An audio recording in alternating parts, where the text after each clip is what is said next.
Bonjour à toutes et tous et bienvenue à ce 4e webinaire de la Ligue de l'enseignement et de l'éducation permanente, demain des écoles VG. Je vais tout de suite passer la parole à Juliette Bossé, qui est donc la responsable de la revue Éduquer. Bonjour Juliette. Bonjour à toutes et à tous. Donc c'est un webinaire qui est organisé aujourd'hui par le secteur communication de la Ligue de l'enseignement.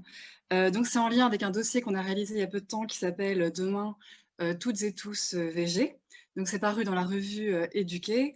Donc voilà, juste un petit mot sur la revue Éduquer. Donc Éduquer, c'est un mensuel. C'est 8 numéros par an. Donc, qui traite des questions d'éducation et d'enseignement. Donc, à chaque fois, on aborde une thématique particulière dans un dossier. Donc, ça peut être... donc, voilà, là, dernièrement, on a abordé la question du racisme à l'école, l'école après la crise du Covid, les compétences de demain. Donc, on a organisé à chaque fois des webinaires en lien avec ces dossiers. Donc, la revue, elle est accessible sur le site de la Ligue de l'enseignement. Donc, voilà, vous trouverez le lien dans le chat. Et alors, les articles et les liens sont régulièrement postés sur les réseaux sociaux, donc Facebook, Instagram, donc les liens sont juste à côté. Donc voilà.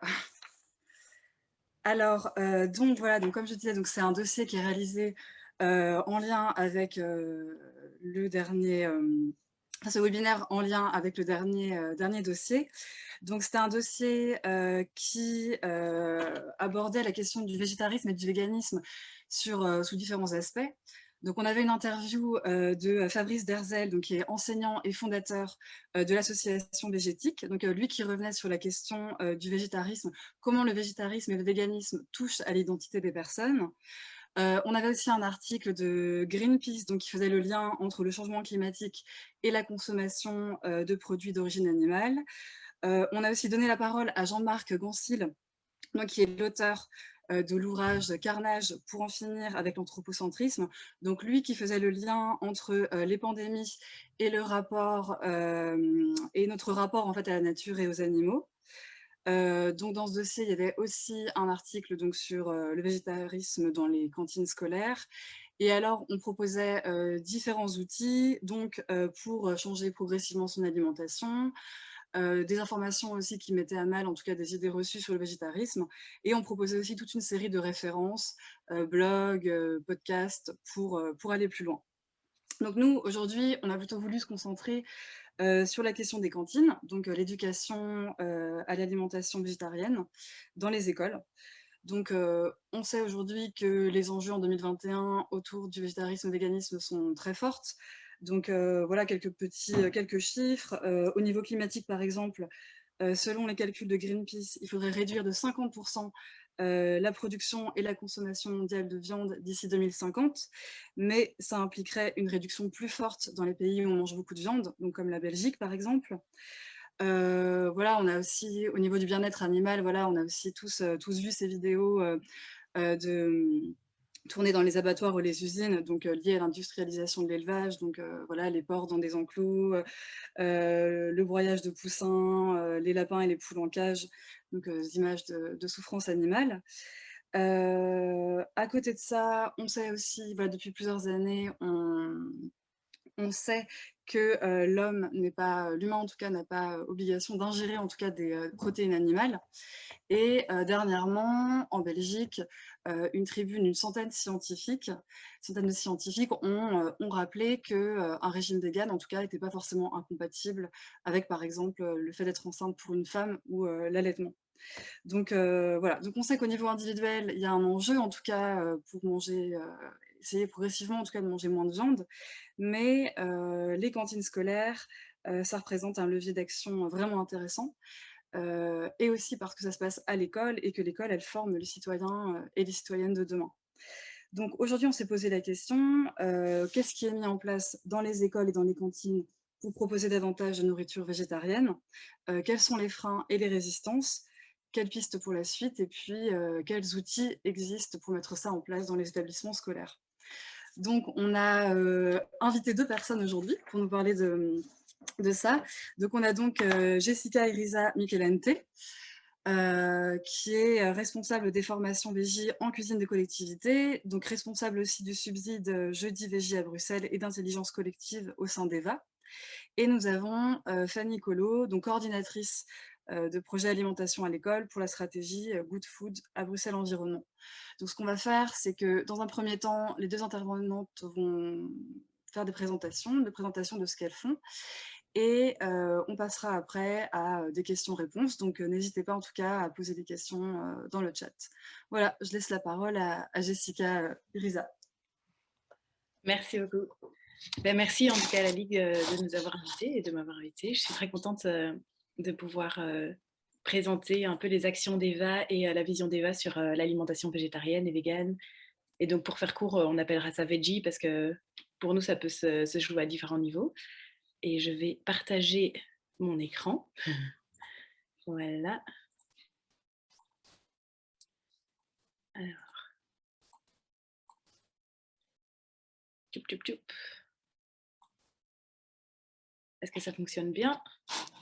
Oui, alors donc oui, le végétarisme dans les cantines scolaires, c'est une thématique effectivement super importante et on se rend compte, comme disait Juliette, qu'il y a une évolution de toute façon qui se fait. Donc il y a de plus en plus de personnes qui sont dans cette optique-là aujourd'hui. C'est pas vraiment c'est pas une nouvelle tendance, c'est quelque chose qui se joue depuis, en tout cas les 5 dernières années. On a eu un boom, que ce soit au niveau individuel, mais les cuisines de collectivité et l'ORECA sont toujours un petit peu en retard par rapport au comportement individuel.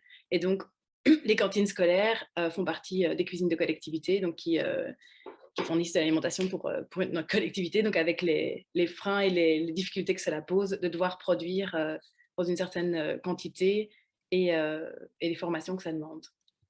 Je vais aller plus loin. Donc, d'abord, une petite présentation. Donc, EVA, on est une association qui est au départ basée à Gand et qui, depuis maintenant plus de 6 ans, travaille aussi à Bruxelles, grâce à Bruxelles Environnement, dans le cadre de la stratégie Good Food notamment. On travaille aussi en Wallonie avec Bio Wallonie pour les formations en VG pour les cantines, donc notamment les cantines scolaires. Et alors, on travaille avec le grand public, mais aussi avec les cuisines de collectivité et l'ORECA. Et pour le grand public, vous avez peut-être entendu parler de la campagne du Veggie Challenge. Donc, c'était un mois, vous aviez la possibilité de suivre un régime veggie, végé, flexi, ou vegan. Et donc, ça, c'est une des campagnes, par exemple, qu'on fait pour le grand public. Alors ici, je vais faire la présentation. Je vais commencer par le comment et après le pourquoi.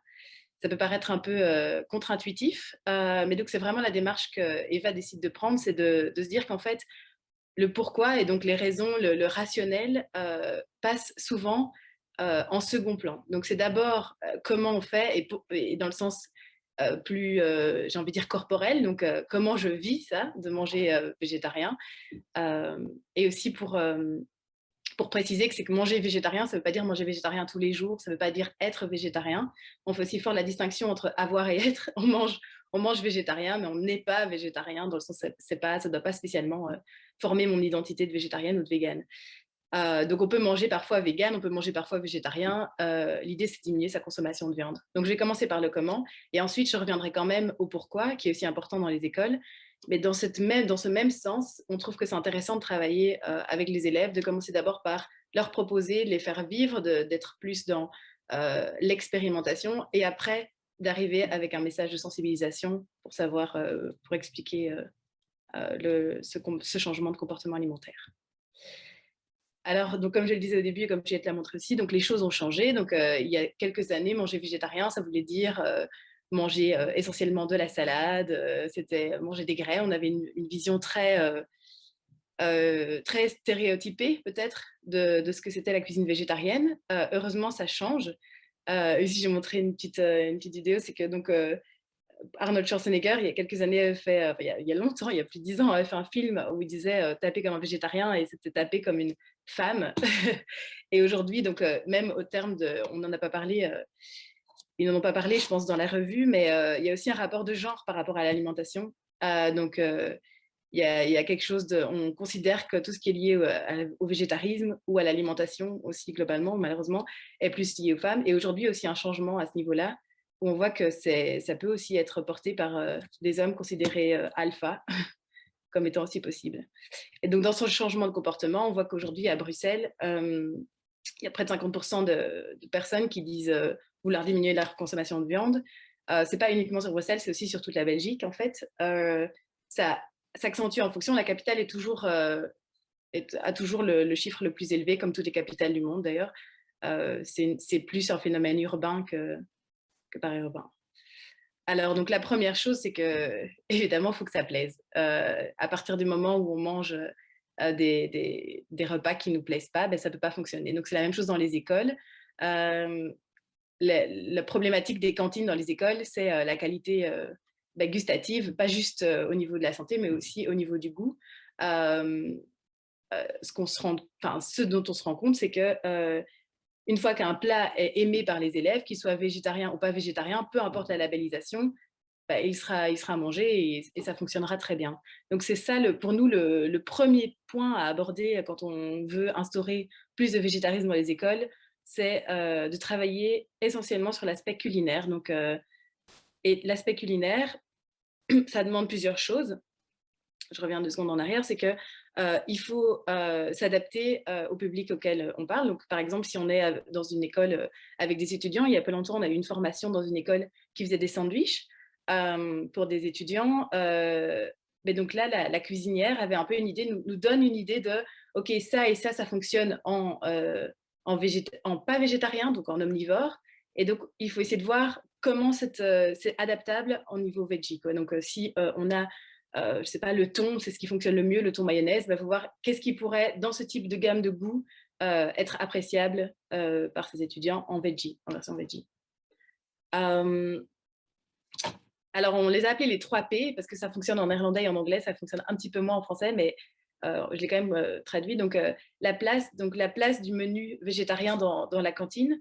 Donc, si on le voit, le menu, si on voit l'assiette, ça va mieux fonctionner si la présentation est soignée.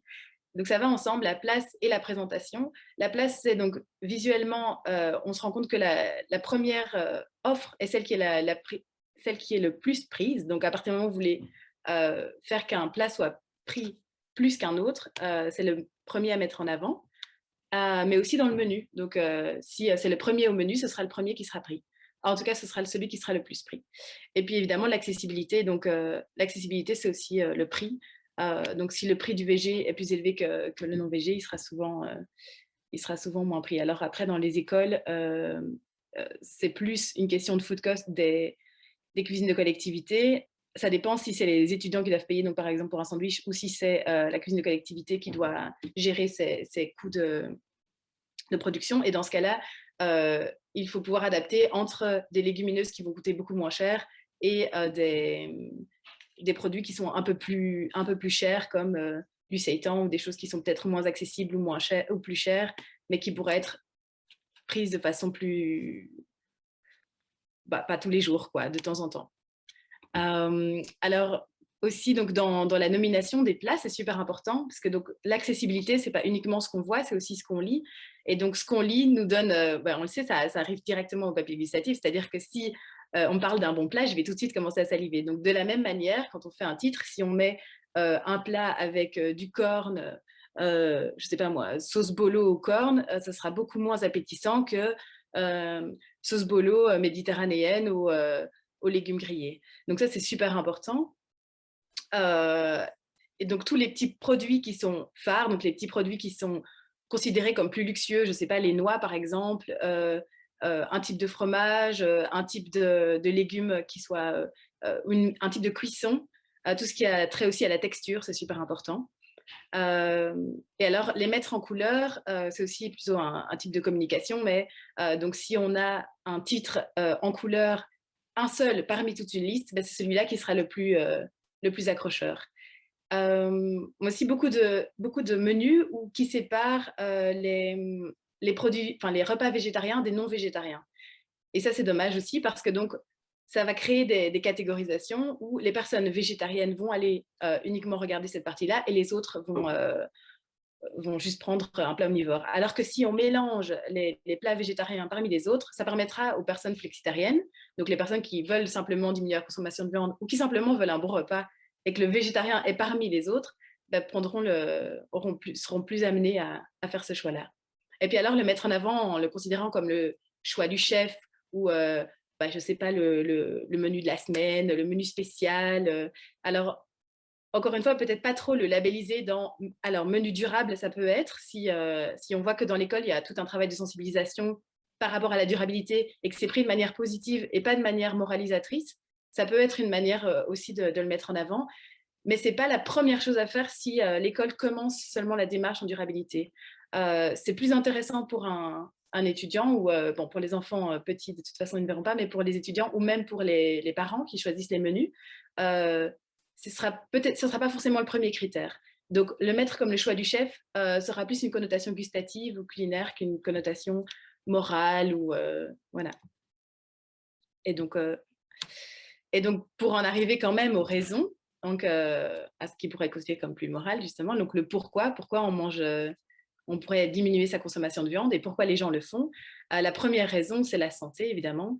La première raison, quand je dis la première raison, c'est la première qui est invoquée par la majorité des personnes. Alors, il y a toujours, dans ceux qui participent, on fait des sondages sur les personnes qui sont végétariennes, flexitariennes ou omnivores. Et donc, pour la santé, ce seront plutôt des personnes qui sont plus âgées, qui vont voir ça comme une première raison. Par contre, les plus jeunes vont plutôt mettre l'environnement et la souffrance animale au premier chef, et ensuite la découverte de nouveaux goûts. S'ajoute à ça une cinquième raison que je n'ai pas inscrite ici, mais qui est liée donc au fait de ce dont Greenpeace parlait, donc cette capacité de nourrir les 10 milliards de personnes qui vont peupler notre planète. C'est-à-dire que pour pouvoir être efficace, pour pouvoir nourrir l'ensemble de la planète, il faudra diminuer notre consommation de viande de 50%. Et donc ici, ce qui est important aussi dans le pourquoi, c'est que l'enjeu de l'alimentation, d'une alimentation moins carnée, c'est un enjeu global, ce n'est pas un enjeu qui se limite à la Belgique. Notre consommation, alors ce serait bien qu'on puisse uniquement s'alimenter au niveau belge, mais en l'occurrence, on sait que au vu de la consommation aujourd'hui en Belgique de viande, il y a un taux important d'importation. Et donc, c'est important de le voir à un autre niveau. Alors, la première raison, donc au niveau de la santé, vous voyez ici le document qui a été développé notamment par le SPF Santé, et donc qui dit un peu les différentes obligations, les premières choses auxquelles on devrait pallier aujourd'hui dans notre alimentation et auxquelles il faut faire attention. Donc, les céréales complètes, les fruits et légumes, et les légumineuses et les noix. Donc ici, on voit que c'est essentiellement un régime en fait végétarien, voire vegan. On ne parle pas de produits laitiers, on ne parle pas de viande, qu'elle soit rouge ou blanche d'ailleurs. Donc, on se rend compte qu'au niveau protéines, parce qu'on va souvent se poser la question des problèmes de carence, c'est peut-être aussi quelque chose que les élèves vont pouvoir vous rapporter, des carences en protéines, des carences en fer. Comme vous pouvez le voir ici, donc évidemment, c'est un enjeu, donc c'est important d'y faire attention. Mais donc, y pallier avec des légumineuses est plus important que d'y pallier avec des sources d'origine animale. Et donc, c'est ce que montre ici ce document. Vous avez peut-être aussi déjà vu la pyramide alimentaire. C'est celle qu'on utilisait aussi plus souvent avant. Et elle montre également que les produits laitiers et les produits carnés sont ceux qu'il faudrait consommer en moindre quantité. Aujourd'hui, en Flandre, ils ont aussi créé une pyramide alimentaire qui est alternative, qu'ils appellent la pyramide alimentaire et écologique. Donc, elle permet de joindre ces deux aspects, la santé et l'écologie, et qui montre aussi donc il faudrait travailler pour avoir une alimentation plus végétale que animale. Donc, comme je disais, un enjeu climatique global. Donc, quand on consomme de la viande, on consomme aussi tout ce que la viande elle-même a consommé. Donc, ça nécessite notamment pour tout ce qui est viande industrielle d'élever, donc de faire pousser notamment du soja dans la forêt amazonienne. Donc, c'est responsable de plus de 50% de la déforestation en forêt amazonienne. Donc, ça veut dire que des personnes aussi, donc en forêt amazonienne, doivent faire pousser sur des terres qui pourraient être utilisées à des fins maraîchères ou en tout cas pour leur propre alimentation, est utilisée pour produire de l'alimentation qui servira du coup à nourrir notre bétail ici. Donc les émissions de gaz à effet de serre, ça représente aussi au niveau de l'alimentation carnée, enfin au niveau de l'élevage, ça représente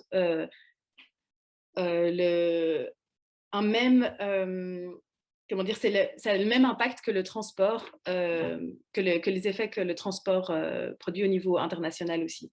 Donc, de mémoire, je pense, mais je ne suis pas sûre là, je pense que c'est la 5e source d'émissions de gaz à effet de serre.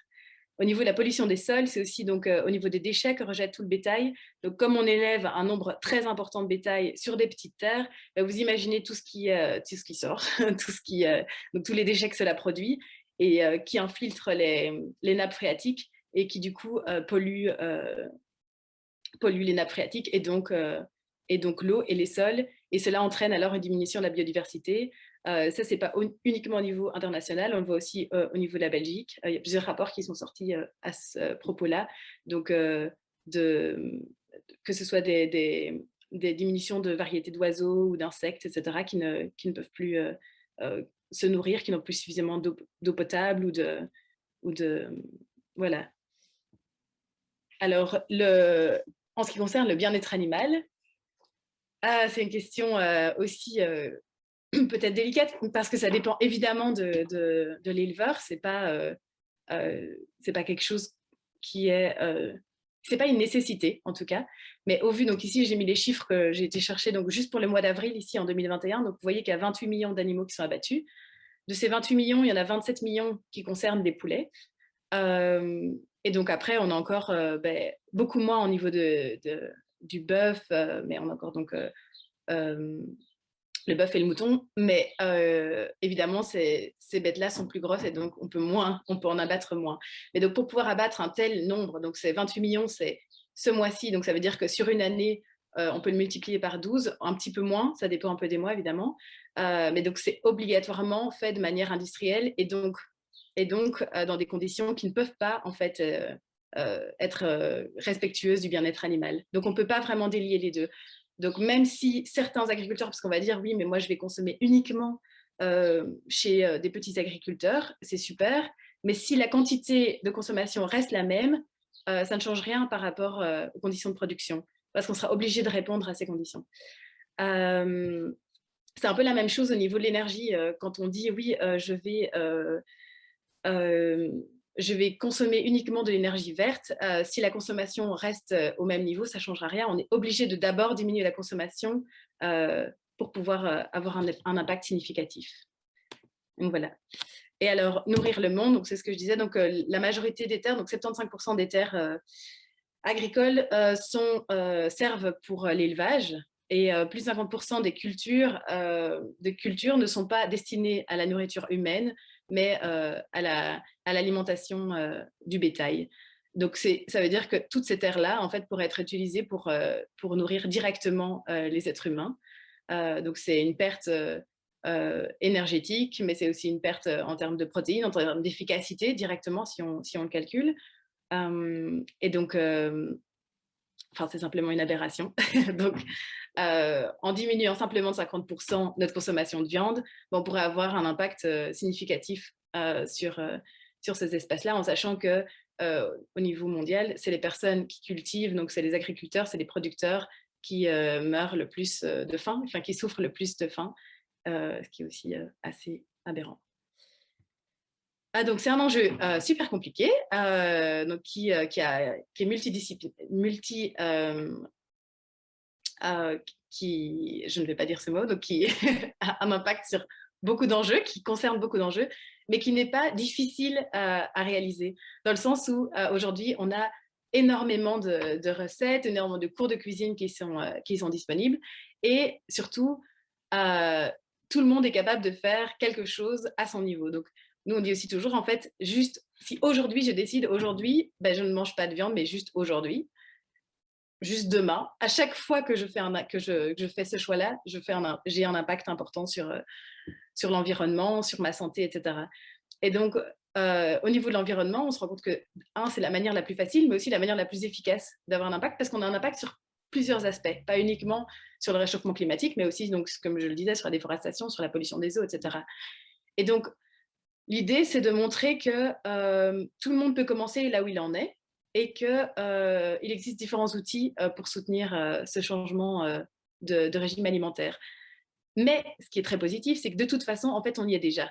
En fait, on se rend compte ici avec le Covid, ici, j'ai pas mis les chiffres, mais comme les gens ont pris plus le temps de cuisiner, et tous les enjeux sont toujours liés, hein, quand on a plus de temps de cuisiner, on a plus de temps de faire attention à son alimentation et donc à ce type d'enjeu, que ce soit la santé ou l'environnement.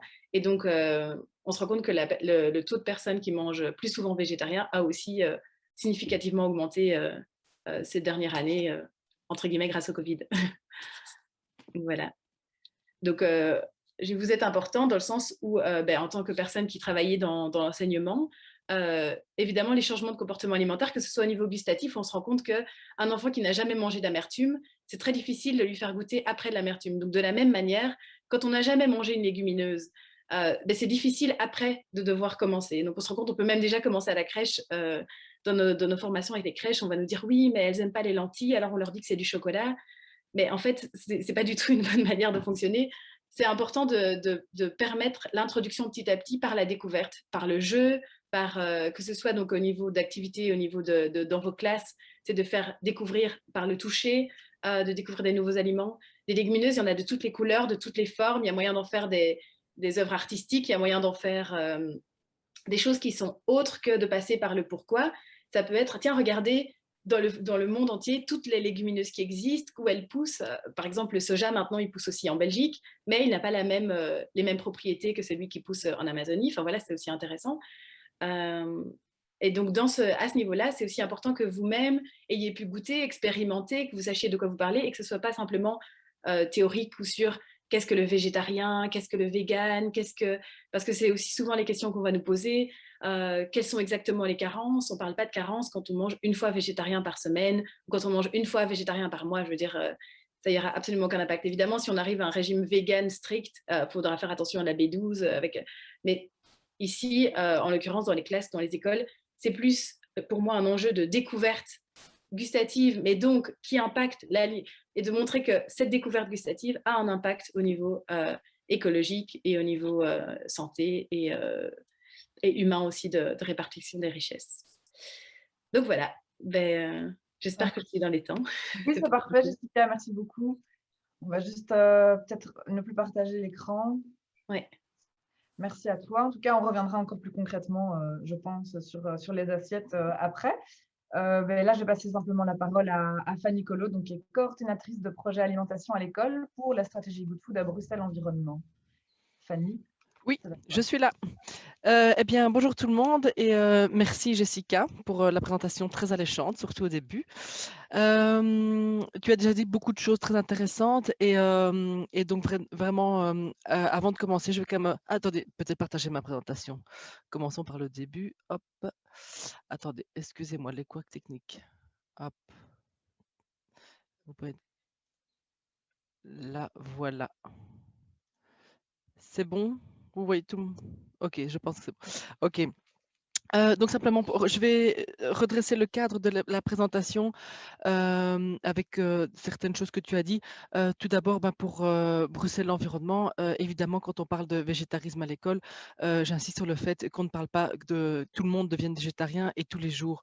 On parle vraiment de pouvoir participer à l'effort collectif de diminution de l'impact environnemental dû à la viande en mangeant végétarien au moins une fois par semaine. Donc, il ne s'agit vraiment pas de dire à nos enfants devenez végétariens, soyez végétariens, c'est mauvais de manger de la viande, loin de là, mais tentons tous ensemble de manger un petit peu moins de viande. Si on mange une fois végétarien par semaine, il reste 6 jours où on peut manger de la viande. Donc, ça fait beaucoup plus de jours avec de la viande que de jours sans viande. Alors, autre chose, comme a dit Jessica, effectivement, les choses bougent depuis 5 ans. On voit vraiment que les choses bougent dans les écoles au niveau, que ce soit, enfin, qu'au niveau personnel, mais aussi au niveau collectif ou dans la restauration. J'imagine que vous le constatez, mais vraiment, les mentalités changent.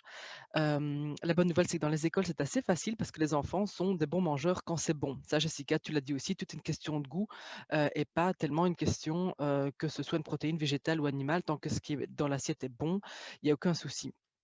Voilà, donc comme Jessica a dit beaucoup de choses, moi j'ai plutôt axé ma présentation sur les aides concrètes pour changer à l'école, puisque comme on l'a dit, les choses bougent et les aides existent déjà. Donc tout n'est pas à construire et vous ne devez pas aller fouiller partout. On va vous donner clé en main toutes les aides qui existent pour changer à l'école.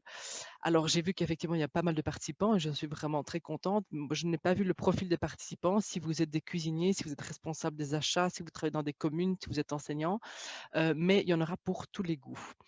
Donc, autre petite précision, donc je travaille pour Bruxelles Environnement, donc ça va être assez axé sur la politique de Bruxelles Environnement, donc à Bruxelles et sur les outils, mais je me suis évidemment concertée avec mes collègues de la région Wallonne pour intégrer le pendant de la région Wallonne puisque nous visons tous les mêmes objectifs, mais que vous soyez donc de la région bruxelloise ou de la région wallonne, vous allez sans doute faire appel à un autre organisme. Mais voilà, je vais tenter de vous présenter tout ça.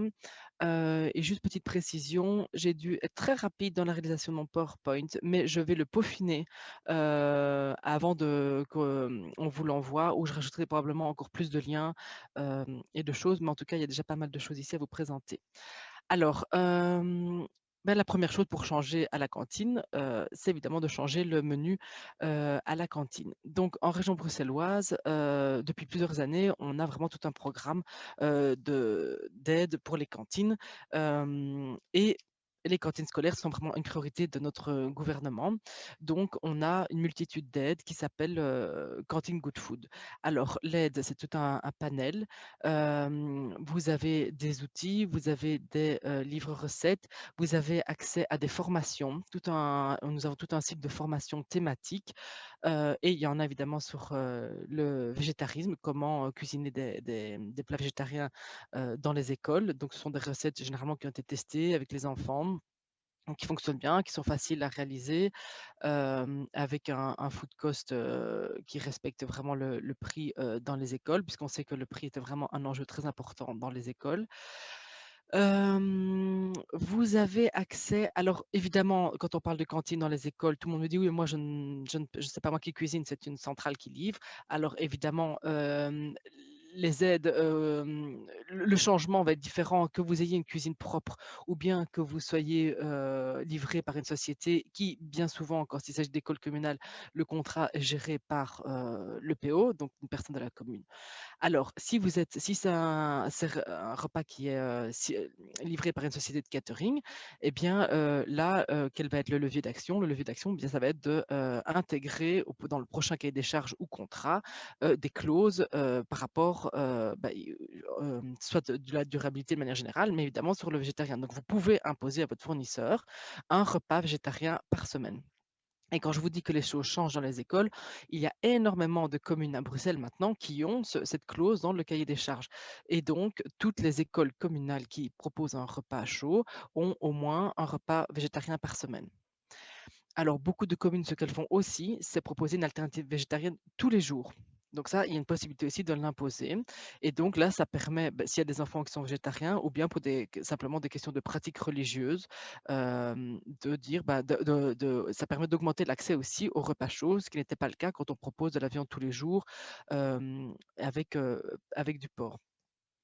Donc, faire un cahier des charges, c'est pas toujours très intuitif, on n'est pas tous juristes, mais à Bruxelles Environnement, en tout cas, on a un site qui s'appelle, une adresse mail qui s'appelle, Green Procurement. Donc c'est vraiment une personne qui va vous aider à faire, votre cahier des charges, à vérifier qu'il est vraiment, conforme, voilà. Donc il va vérifier toutes les clauses de durabilité et notamment celles qui, touchent au repas végétarien. C'est une aide de luxe, franchement. Vous envoyez votre cahier des charges, la personne le relit, elle vous fait les corrections. C'est vraiment, c'est parfait, quoi. Donc, c'est vraiment un service auquel il faut faire appel parce qu'il est gratuit, et il est impeccable. Euh, je ne sais pas tout vous montrer, mais quand vous voyez sur ma présentation, on a une petite vidéo. Alors, évidemment, un de nos outils, le principal outil de changement, vecteur de changement offert par la région bruxelloise est le label Cantine Good Food. Donc, c'est un label qui permet d'obtenir une récompense des efforts des cantines qui intègrent déjà de la durabilité dans leur repas. Et peu importe que la cantine soit desservie par une société de catering ou bien que la cuisine se fasse sur place. Et pour obtenir le premier niveau du label, il y a vraiment des critères obligatoires. qui sont relativement faciles à obtenir. Et évidemment, dans les critères obligatoires, il y a l'obligation de proposer un repas végétarien par semaine. Donc, je ne peux pas vous montrer la petite vidéo du label parce que sinon ça va prendre trop de temps, mais je vous invite vraiment à aller le voir. Et ça commence, la vidéo commence par une école de Guatemala-Boisfort qui est labellisée, qui explique vraiment tout son processus. Voilà. Donc, si vous êtes une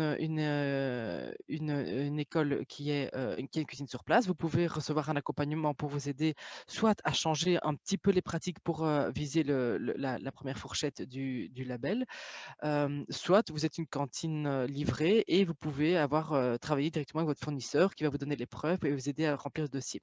Dans tous les cas, vous avez une aide de notre accompagnateur qui pour l'instant est Bio Wallonie et qui va vous accompagner pour la remise du label. En tout cas, ce qui est vraiment intéressant dans ce label, c'est que si on vise la première fourchette, on sait qu'on est vraiment déjà dans des critères minimaux de durabilité qui sont vraiment déjà un grand pas pour l'environnement.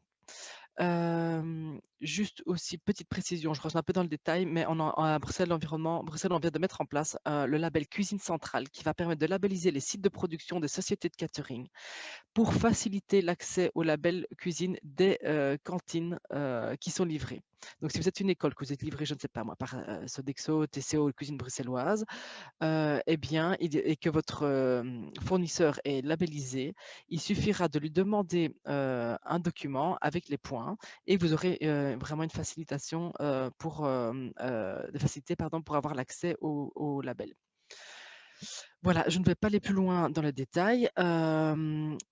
Sachez évidemment, tout ici, l'équivalent en région wallonne de l'offre bruxelloise est dans le cas de Manger Demain. Donc, vous avez tout un programme cantine durable.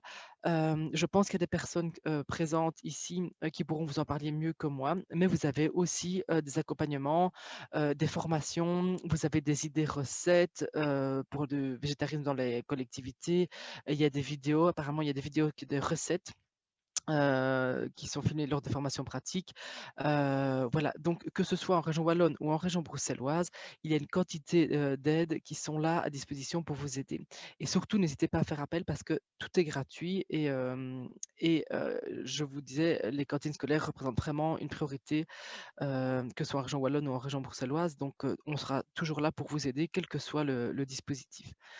Un autre petit outil aussi, enfin, c'est pas un petit outil, la Fédération de Bruxelles met à disposition aussi un cahier des charges qui intègre des clauses de durabilité dont le végétarisme fait partie. Alors attention que ce cahier des charges est toujours en cours de mise à jour. Ça prend un peu de temps, mais voilà, en attendant, donc il est disponible, je pense, sur Manger Demain, sur Manger Bouger, pardon. Mais voilà, il n'est peut-être plus très à jour, donc n'hésitez pas à faire appel en région wallonne à Green Procurement, pardon, en région bruxelloise, je m'emmêle les pinceaux, pardon, à Green Procurement en région bruxelloise et au programme Manger Demain en région wallonne, je pense aussi, qui est aussi, je pense, un cahier des charges avec des clauses de durabilité qui peut servir d'exemple et de guide. Alors ici, j'ai reçu aussi de la région wallonne, par exemple, si vous êtes donc une cantine qui cuisine sur place, là, vous n'avez pas un cahier des charges, mais vous avez des fournisseurs. Et donc, si vous voulez amener plus de durabilité, vous pouvez avoir accès, parfois, ben, moi je cherche un fournisseur qui va me fournir peut-être justement des légumineuses bio. Et donc, vous avez un site qui s'appelle le Clic Local, sur lequel vous pouvez retrouver des fournisseurs pour acheter local et en circuit court. À Bruxelles, on a l'équivalent. Il faut aller sur le bottin Good Food. Donc, c'est sur le portail Good Food. Et là, vous avez accès à tous les restaurants qui sont labellisés, aux cantines qui sont labellisées et aux fournisseurs, aux commerçants détail ou pour le détail ou pour les grossistes qui livrent aussi les cuisines de collectivité. Le portail est une mine d'informations quand on commence à s'intéresser à la Good Food et qu'on veut passer à l'acte. Alors, je ne vais peut-être pas aller plus loin dans les cantines, mais donc vous aurez tous les liens, tous les sites et tous les mails à qui vous adresser. Euh, je vais passer plutôt aux pistes d'action dans l'école. Donc là, on était sur les professionnels de la cuisine et du menu. Maintenant, on va passer chez les professionnels de la sensibilisation et de l'éveil à l'alimentation. Donc, il y a certainement des enseignants derrière l'écran, évidemment, pour apprécier la nourriture et l'alimentation saine, rien de tel que d'être sensibilisé à l'alimentation.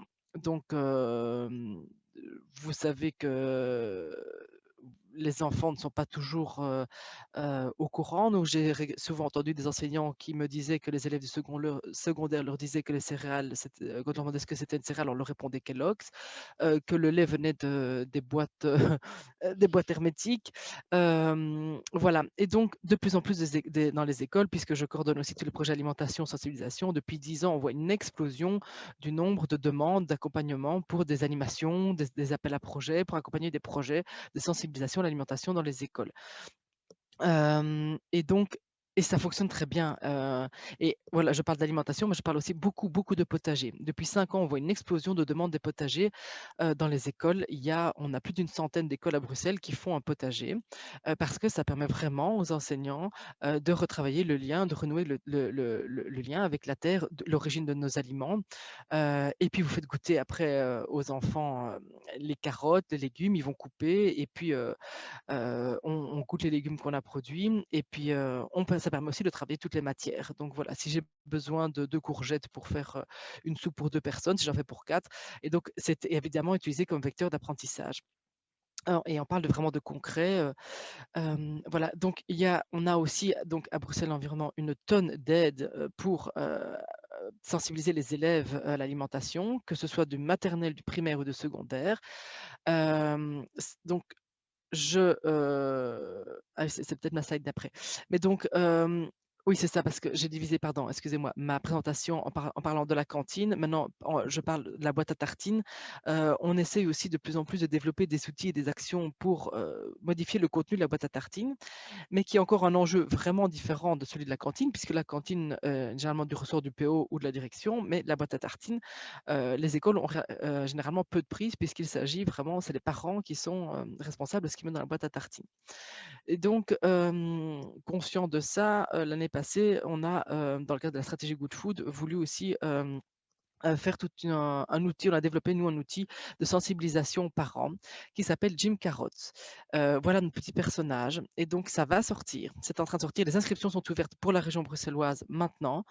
C'est un outil qui fait le lien maison, école, enfant et donc c'est basé sur l'année, pendant 1 an, cette découverte de Jim Carrot. Les parents reçoivent un calendrier qui va de septembre à août et tous les mois on aborde un thème de la Good Food avec l'objectif derrière, c'est de passer à l'action dans la boîte, dans le cartable. Donc, en octobre, par exemple, c'est le mois de la saisonnalité où on découvre les fruits et légumes de la saison.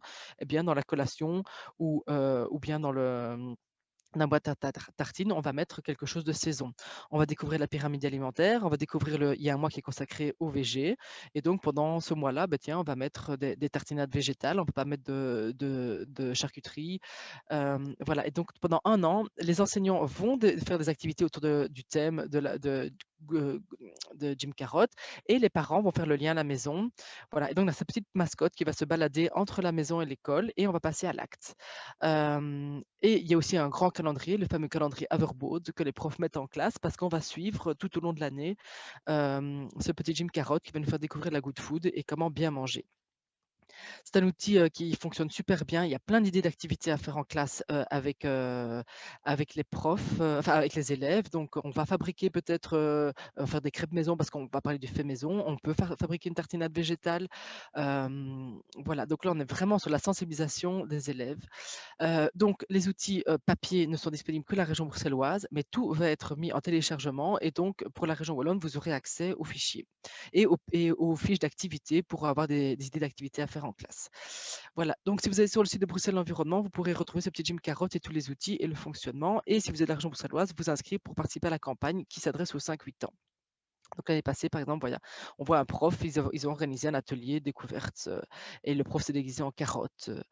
Voilà. Ici, on voit, ce sont des ateliers qu'on a organisés, où on fait des tartinades végétales qu'on fait déguster aux enfants.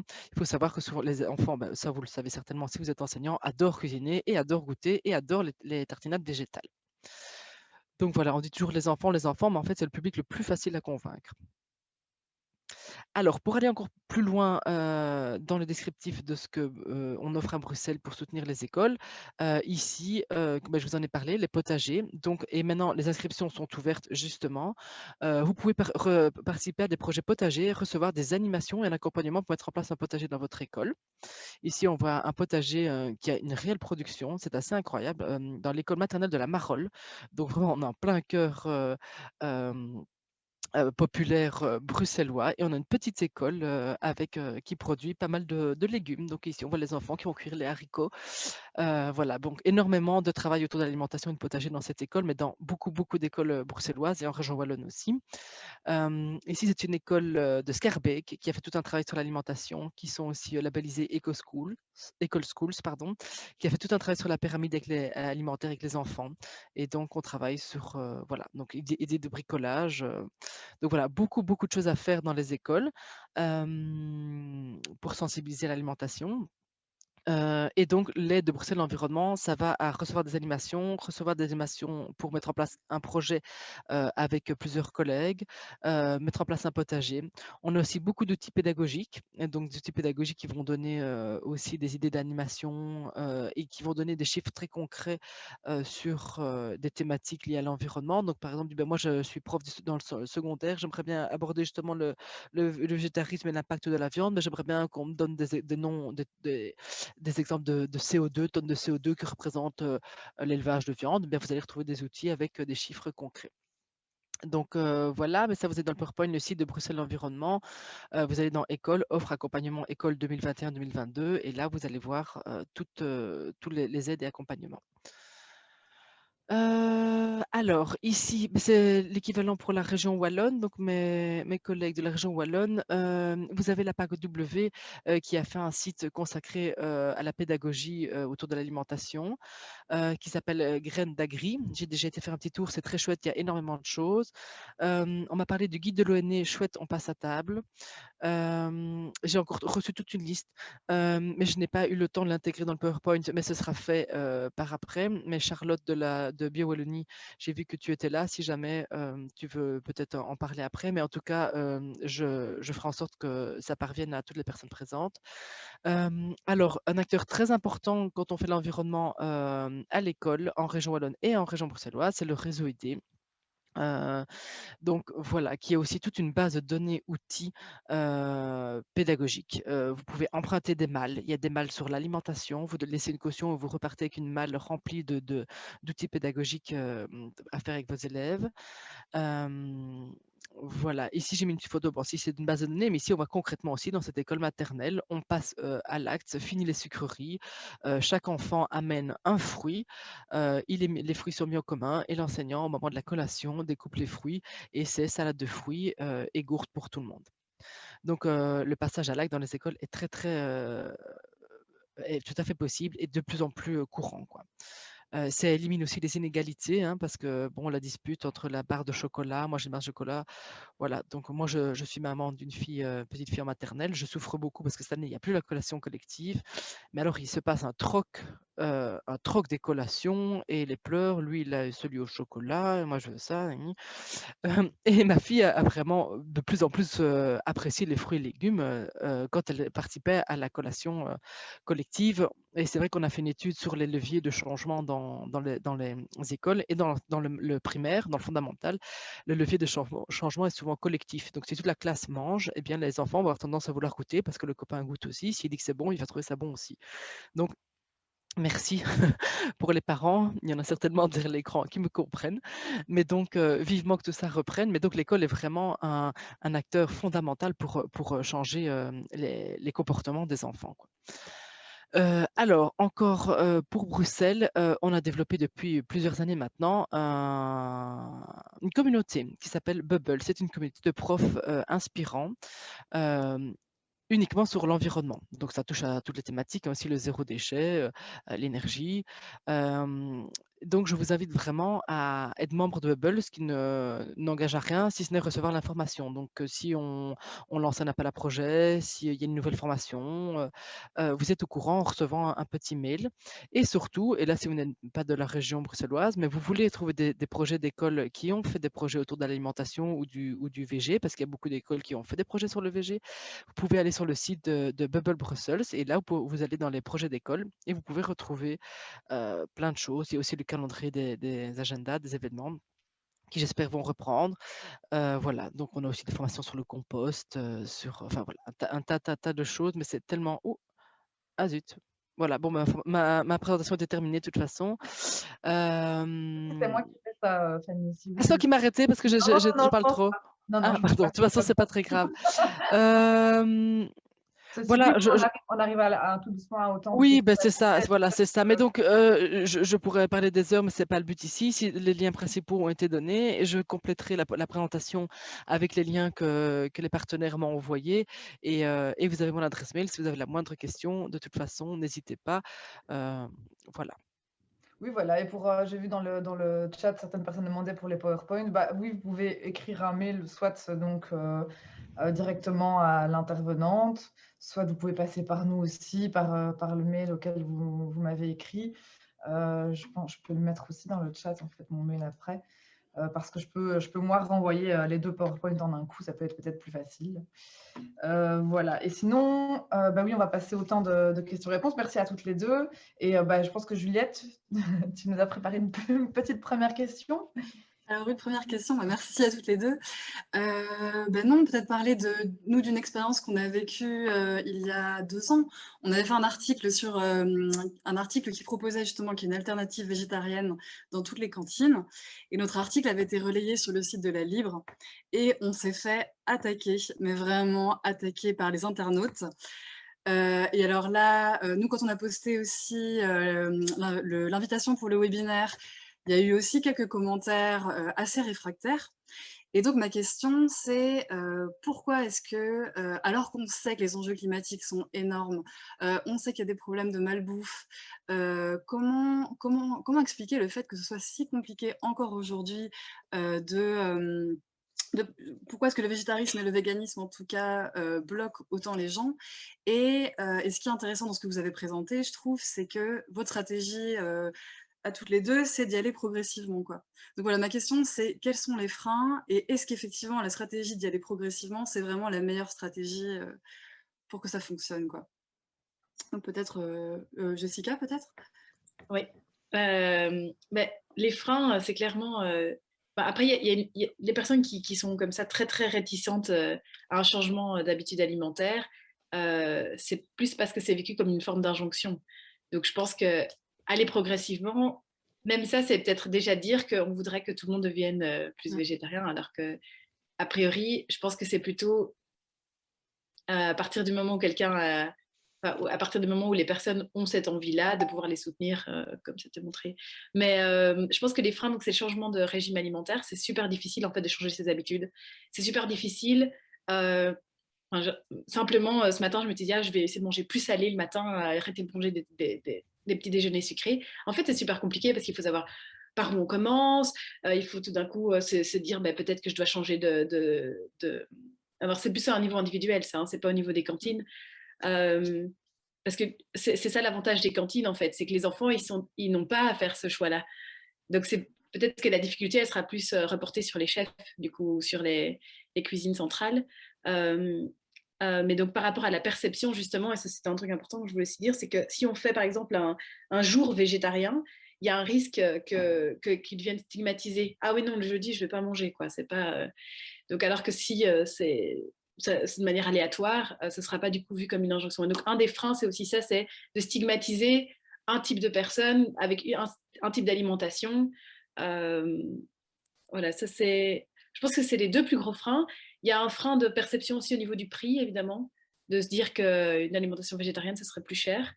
Mais ça, je pense que c'est quelque chose qui peut vite changer. À partir du moment où on a l'habitude et où on commence à voir que le prix des légumineuses, c'est vraiment beaucoup moins cher. Ça va assez vite. Donc voilà, c'est plus une question de perception. J'ai l'impression de changement des... Mais comme pour tout changement de régime alimentaire, j'ai pas l'impression que ce soit spécifique au VG en fait. Ouais. Oui, moi je ne suis pas du tout une professionnelle, je ne suis pas sociologue et professionnelle de l'étude du changement de comportement, même si mon métier est principalement basé là-dessus. Euh, mais je pense que c'est lié à n'importe quel changement. Si on vous dit prenez moins la voiture, prenez moins, voilà. En tout cas, y aller progressivement, ça c'est sûr. Être encourageant, pas culpabilisant, donner envie. Et effectivement, en tout cas dans les écoles, par exemple, dire ben, le jeudi sera un jour végétarien n'est pas toujours forcément une bonne. Il a des avantages et des inconvénients. Donc l'avantage, c'est que ben voilà, par exemple, un enfant qui est végétarien ou un enfant qui est musulman dit bah, tiens, moi, comme ça, je vais le jeudi, je sais que le jeudi, c'est bien. Par contre, effectivement, pour les réticents au changement, on va dire bah non, moi, je vais pas aller le jeudi parce que justement, c'est végétarien, c'est pas un repas. Et donc, voilà, par exemple, à l'école de ma fille, qui est une cuisine propre, qui a justement fait l'accompagnement en veggie, ils ont pris le pli dans l'école de faire le jour végétarien aléatoire. Et du coup, il n'y a pas cette stigmatisation, c'est un jour normal, tout simplement, on va manger à la cantine. On en a parlé Ouais. quand on a préparé le séminaire. Pourquoi mettre l'étiquette végétarien? C'est simplement un repas, un point, c'est tout. Il ne contient pas de viande. On ne dit pas aujourd'hui c'est jour poulet, aujourd'hui c'est jour. Alors s'il y a le jour frites, il y a le jour frites quand même. Après voilà, garder et les frites c'est très bien, ça fait partie de notre culture et voilà. Mais il y a des réticences, mais je pense aussi que les choses bougent vraiment et que ça devient de plus en plus positif.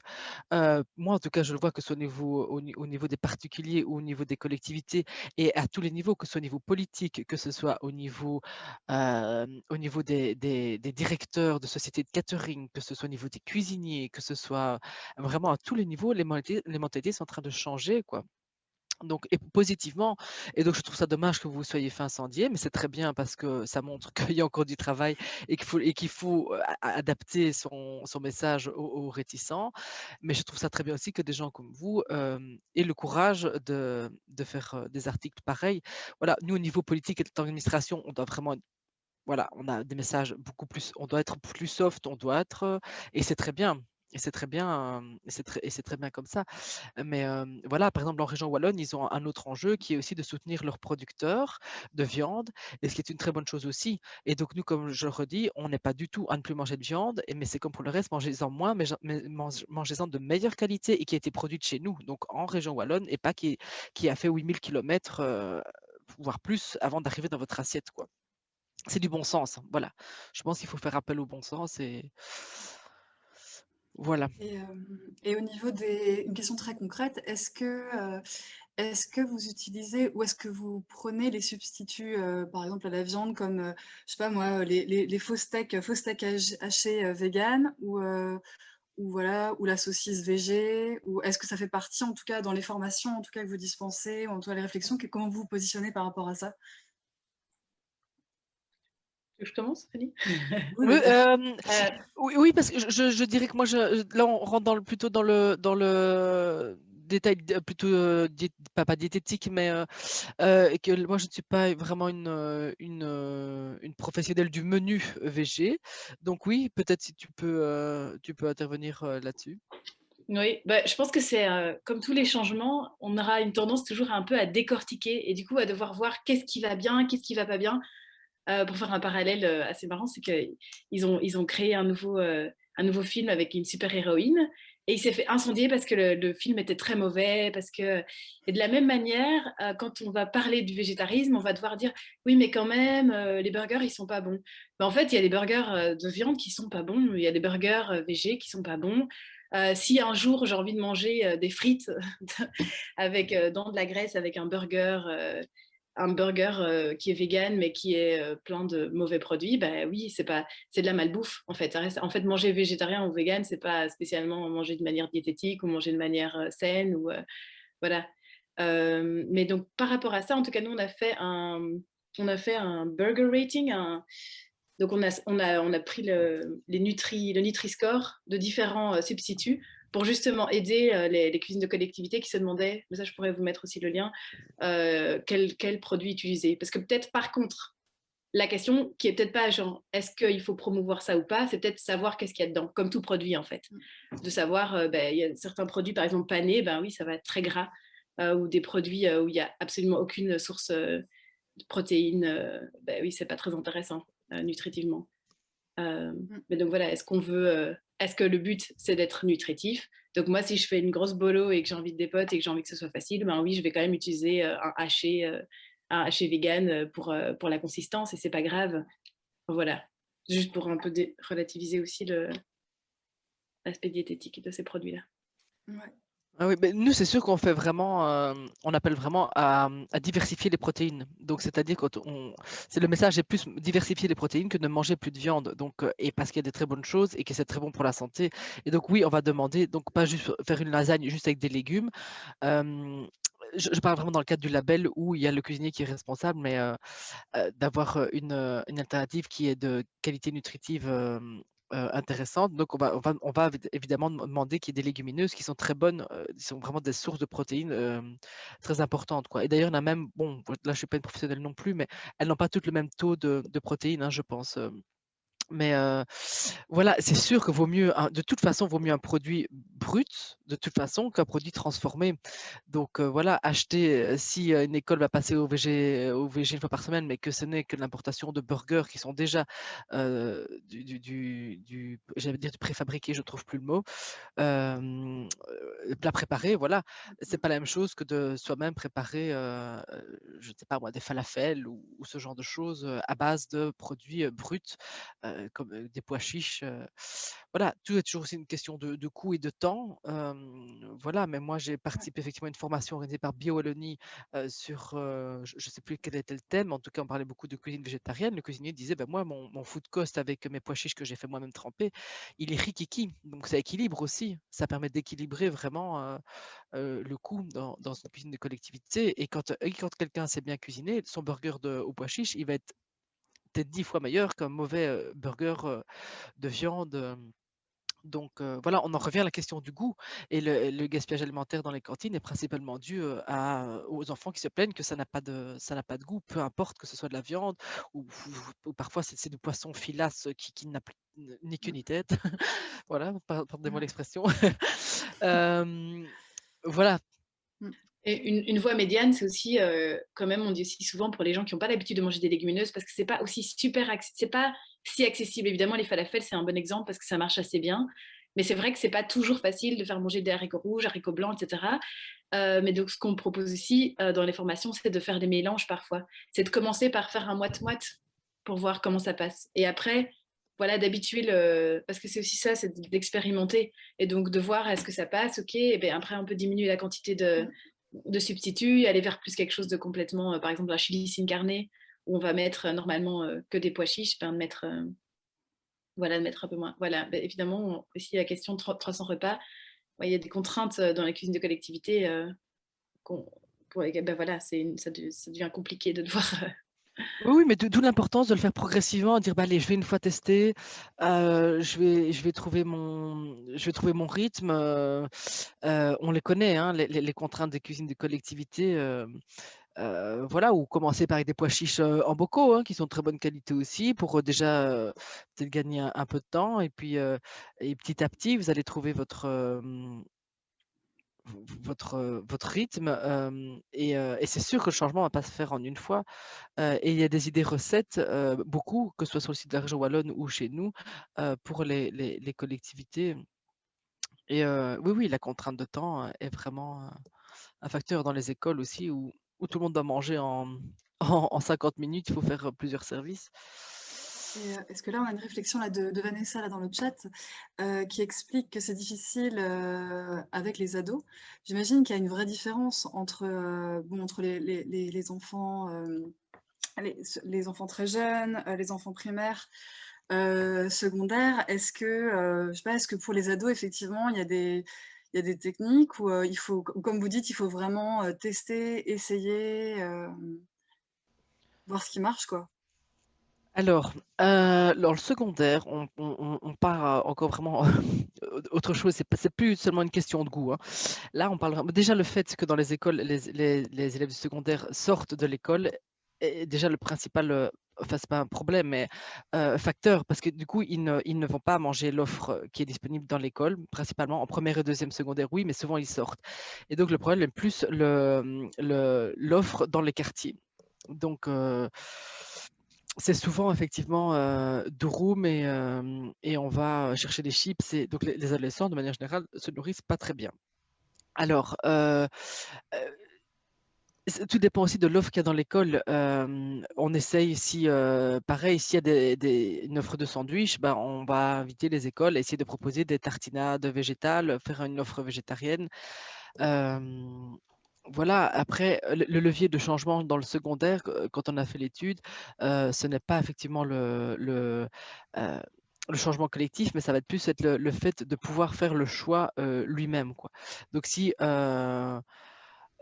peut sortir dans le quartier et qu'il y a justement une très bonne sandwicherie qui est durable dans le quartier et qu'il choisit lui-même, voilà, c'est pas une Mmh question mh. de goût, c'est pas une question Ouais, c'est une question d'identité aussi. Oui, mais, Le prix aussi.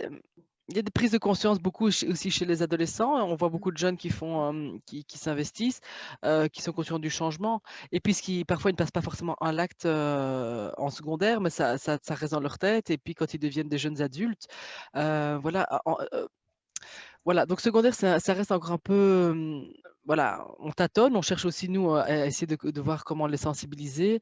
Mais par contre, je fais une petite aparté sur un très chouette projet à l'ULB.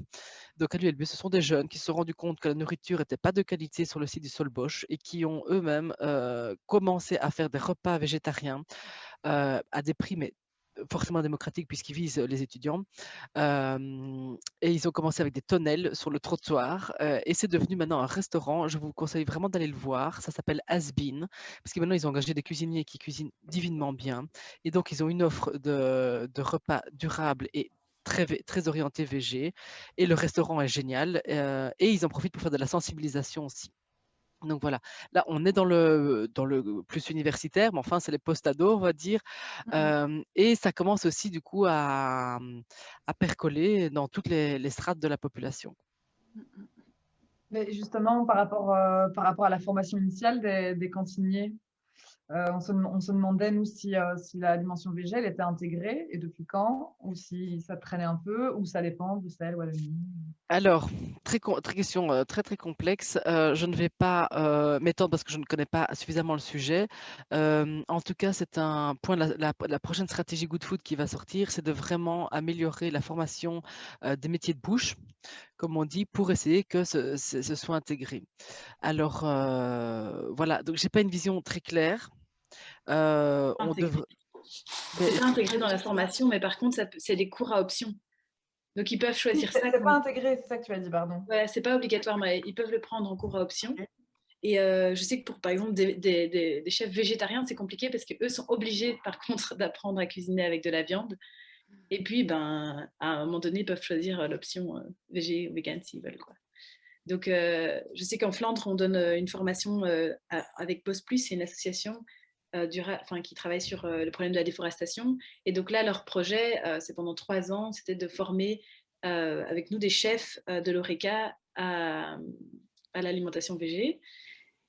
Et pareil, donc je sais que au Seria, il y a. Donc en Wallonie, ça je ne sais pas très bien, ça je suis moins informée. Mais au Seria, il y a aussi, donc ils ont ajouté 2 cours optionnels en alimentation végétarienne. Ils disent pas végé spécifiquement, donc ça peut être par exemple les légumes oubliés, ça peut être formation en alternative de protéines, enfin voilà. Mais ils vont peut-être pas dire végé ou vegan, mais en tout cas c'est de toute façon végétarien ou vegan. Parce que c'est vrai que nous, on a observé, nous, on a vu par exemple là, donc, là où on travaille, ils ont voulu instaurer justement des repas végétariens et on s'est retrouvé en fait avec des pâtes au fromage et je pense que là, on perd un peu l'esprit du coup.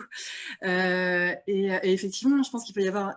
Enfin, nous, ce qu'on a constaté, c'est qu'il y avait un décalage entre la volonté, en tout cas institutionnelle, et concrètement l'accompagnement des cuisiniers sur place. Et puis une autre petite chose intéressante, je trouve, c'est qu'il faut vraiment mettre ça en lien avec le prix et aussi la question de la gratuité.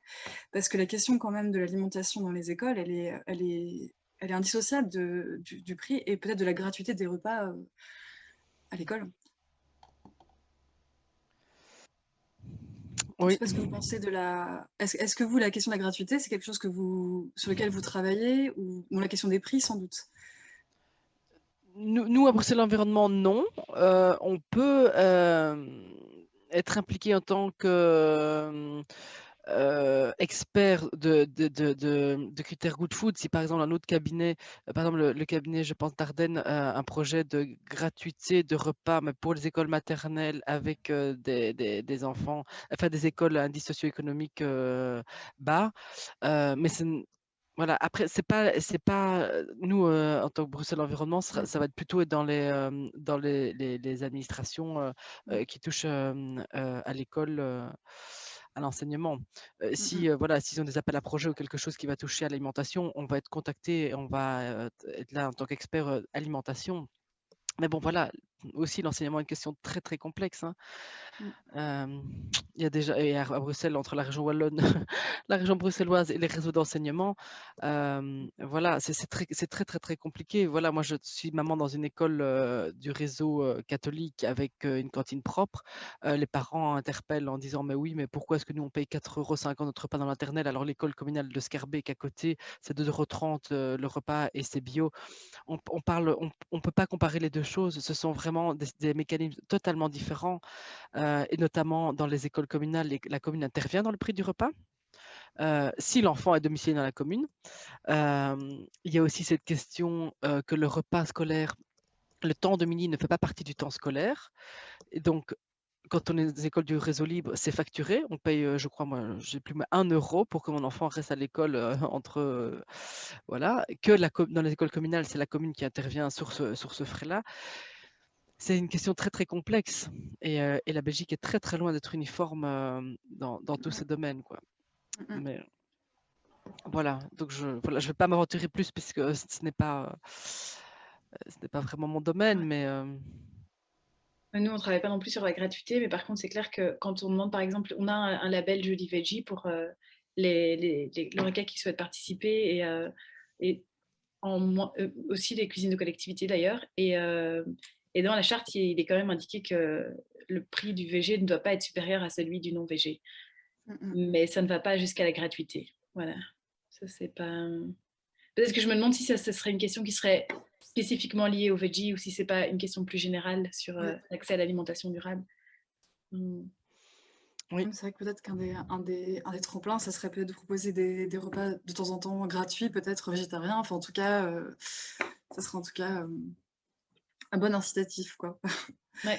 Et Oui, là, on va ouais. arriver à la fin. Voir si vous vouliez reprendre la parole pour une petite conclusion chacune, mais du coup 2 petites minutes chacune, si ça vous dit.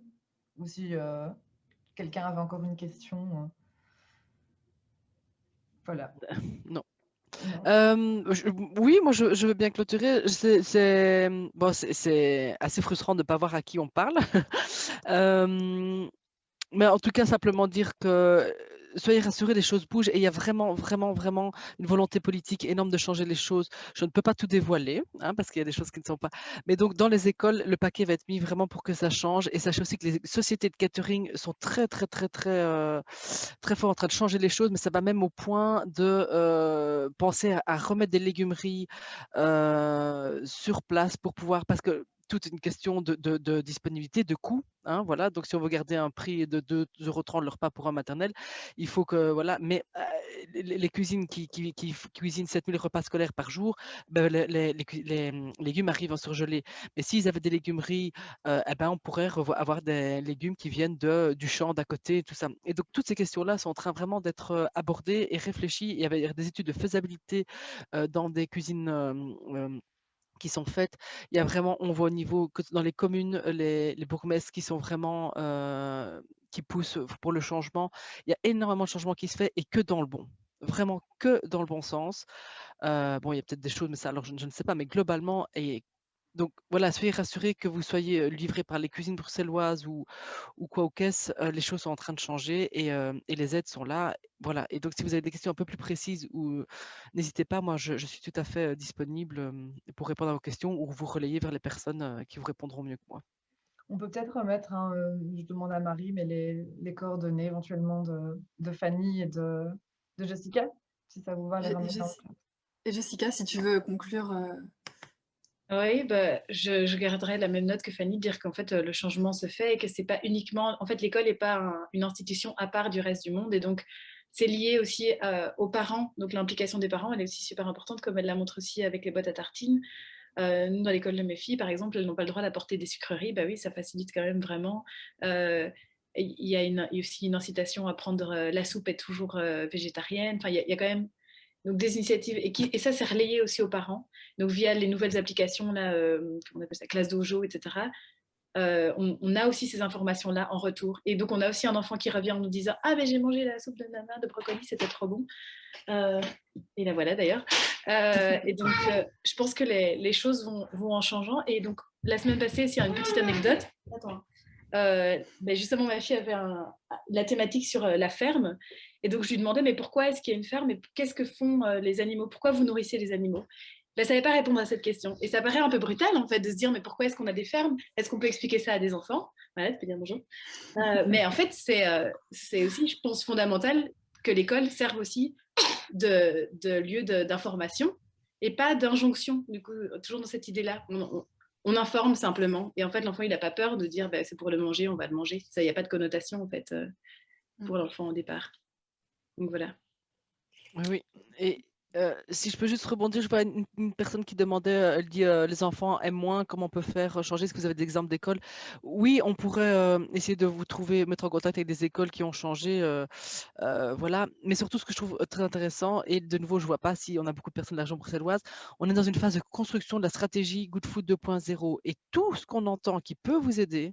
Tout ce qui peut, vous nous l'envoyez, et on intègre ça. Si vous dites, nous, on veut des rencontres avec des écoles qui ont changé, qui ont trouvé des trucs et astuces qui ont fonctionné, on veut une rencontre. Ah ben, on organise une rencontre.